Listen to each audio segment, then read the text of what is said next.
Hello everyone, welcome to this session. My name is Rupanjali and today we will discuss about generation of computer, which is an important part of ICT and very important for senior December 2025 examination.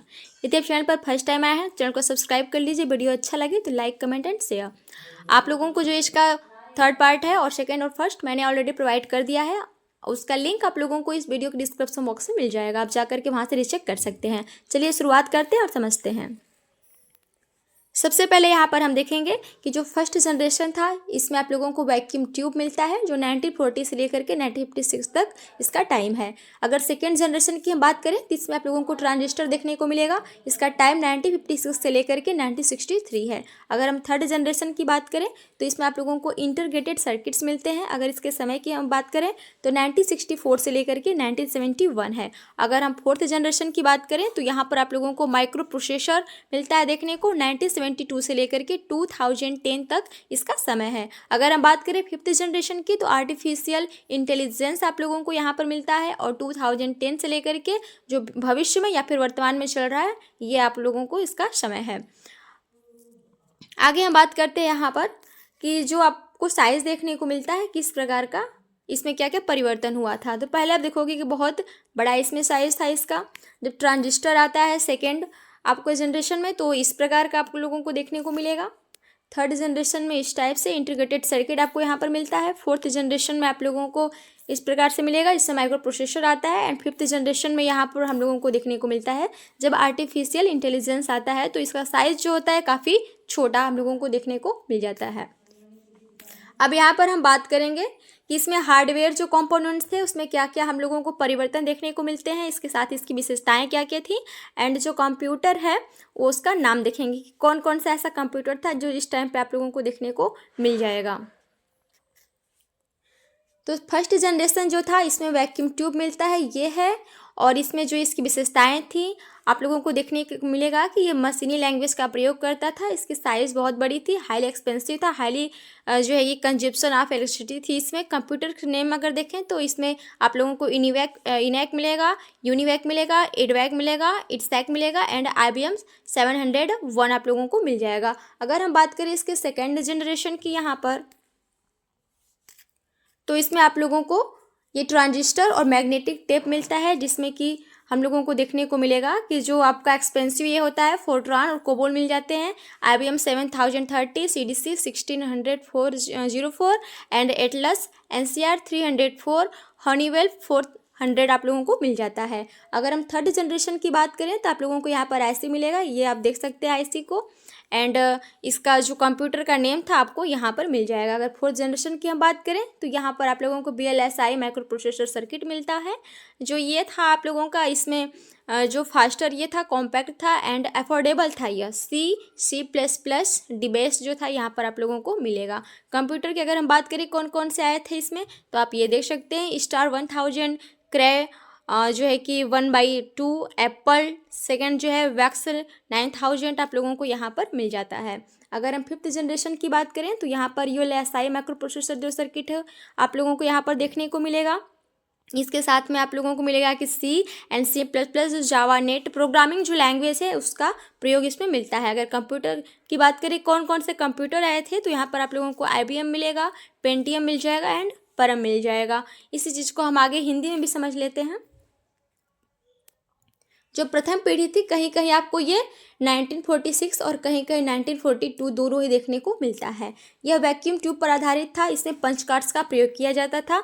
जो इसकी विशेषताएं थी यह मशीनी भाषा का प्रयोग करता था, अधिक जो है कि लागत वाला था यानी एक्सपेंसिव था, अधिक ऊष्मा उत्सर्जन करता था, इसका आकार बहुत बड़ा था, बिजली की खपत अधिक करता था। यह सिस्टम का नाम अगर हम देखें तो आप देख सकते हैं इडवैक है, TBM 701 है। जो सेकेंड जनरेशन कंप्यूटर आता है ट्रांजिस्टर और चुंबकीय टेप का प्रयोग इसमें आपको मिलेगा।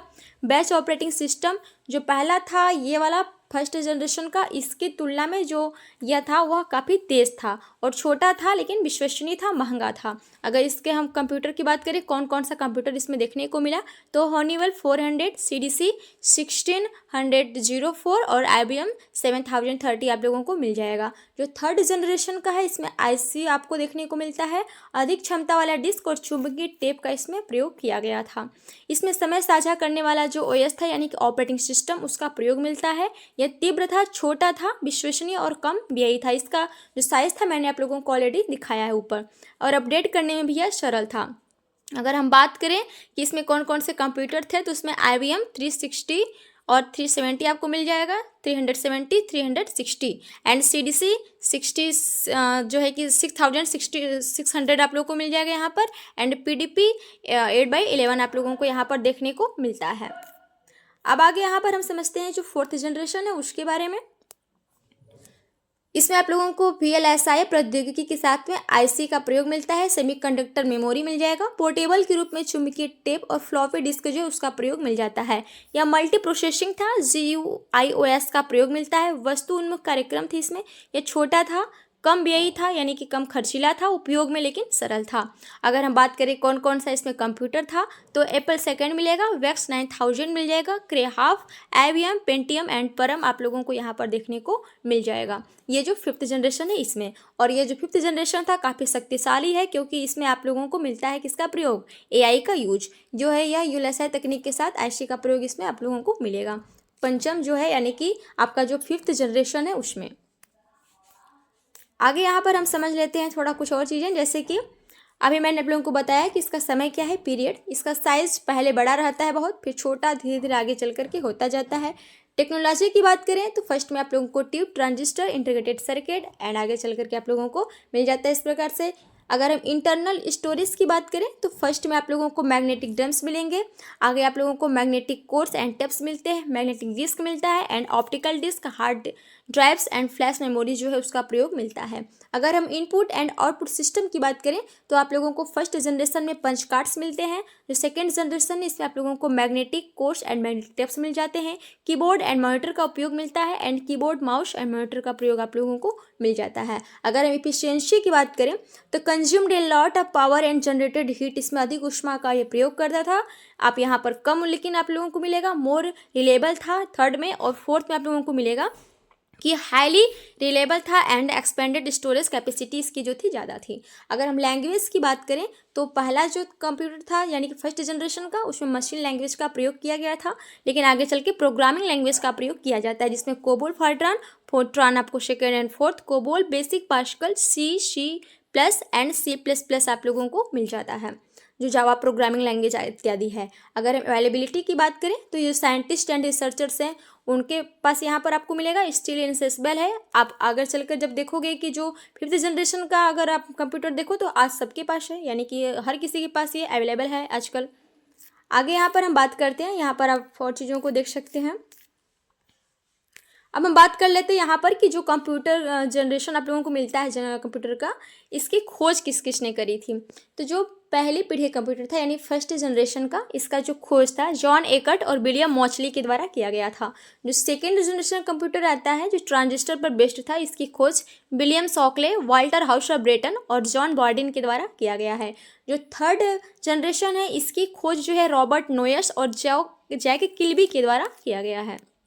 अगर हम बात करें यहाँ पर जो हमारा 4th जनरेशन है इसकी खोज की तो इंटेल कॉरपोरेशन के द्वारा, और जो 5th जनरेशन है इसकी खोज जापान का जो अंतर्राष्ट्रीय व्यापार और उद्योग मंत्रालय है उसके द्वारा किया गया है। आगे हम बात कर लेते हैं यहाँ पर आप जो first generation, second, third, fourth मैंने बताया, पांचों जनरेशन जो हैं इसके, आप उसी चीज़ को यहाँ पर भी पढ़ सकते हैं। इसका जो डेवलपमेंट है इस टाइम पर किया गया था, यह वैक्यूम ट्यूब पर बेस्ड था, यह स्लो था, एक्सपेंसिव था और जिसकी साइज़ लार्ज थी। तो जो चीज़ें मैंने आप लोगों को ऊपर से बताई है उसी चीज़ को मैंने यहाँ पर भी लिखा है, आप यहाँ से देख सकते हैं। कंप्यूटर का उदाहरण भी यहाँ पर दिया गया है। ये 4th जनरेशन में आप लोगों को यहाँ पर मिल जाएगा एंड यहाँ पर आप लोगों को 5th जनरेशन मिल जाता है देखने को। एंड इसके साथ आगे हम देख लेते हैं यहाँ पर कि इसका एडवांटेज एंड डिसएडवांटेज क्या है जो 5th जनरेशन है, बिकॉज हम जो फिलहाल में प्रेजेंट में हैं ये 5th जनरेशन का जो कंप्यूटर उसी का उपयोग करते हैं, ठीक है। तो यहाँ पर हम लोगों को जानना ज़रूरी है कि जो ये जनरेशन है कंप्यूटर सिस्टम का, तो इसमें क्या हमारे पास इसके क्या क्या एडवांटेज हैं, क्या क्या लाभ हैं और क्या क्या हमारे पास इसके डिसएडवांटेज है यानी कि हानि है। तो चलिए समझते हैं। सबसे पहले हम देखेंगे यहाँ पर एडवांटेज को पढ़ेंगे।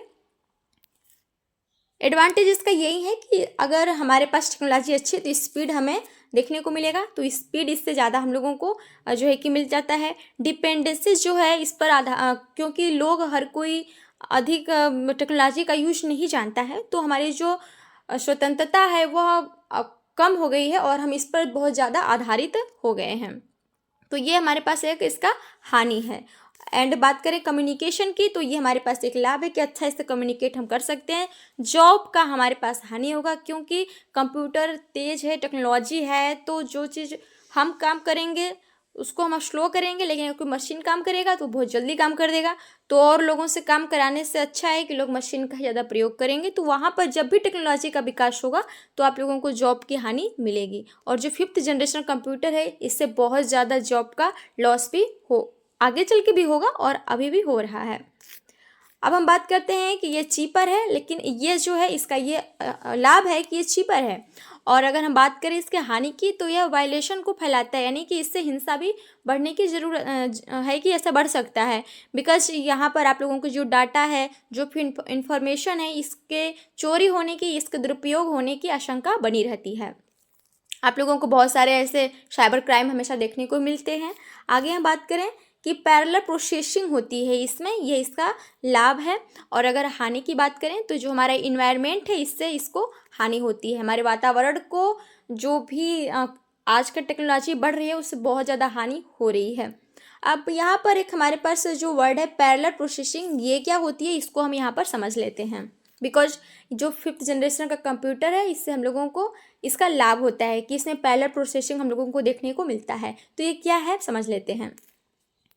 पैरेलल प्रोसेसिंग में क्या होता है कि आप जैसे कि कोई भी आपको काम करना है, मान लीजिए आपको एक बड़े साइज का काम करना है, तो आप उस काम को कई छोटे छोटे भागों में बांट करके पहले जो है कि कर लोगे, और उसके साथ बाद में फिर उसको ऐसे मिला दिया जाता है तो काम एक साथ हो जाता है। जैसे अगर हमें कोई बहुत बड़ा काम करना रहता है तो हम क्या करते हैं, 8-10 लोगों को एक साथ कर लेते हैं और सबको एक एक काम दे दिया जाता है और वह काम जल्दी से हो जाता है। तो इसका उद्देश्य होता है कि किसी भी चीज़ को जल्दी से किया जाए। जो ये पैरेलल प्रोसेसिंग होता है, इसका उद्देश्य होता है। इसमें छोटे छोटे हिस्सों में जो भी काम रहता है उसको बांटा जाता है, उन हिस्सों को एक साथ कई प्रोसेसर या सीपीयूज के द्वारा फिर किया जाता है।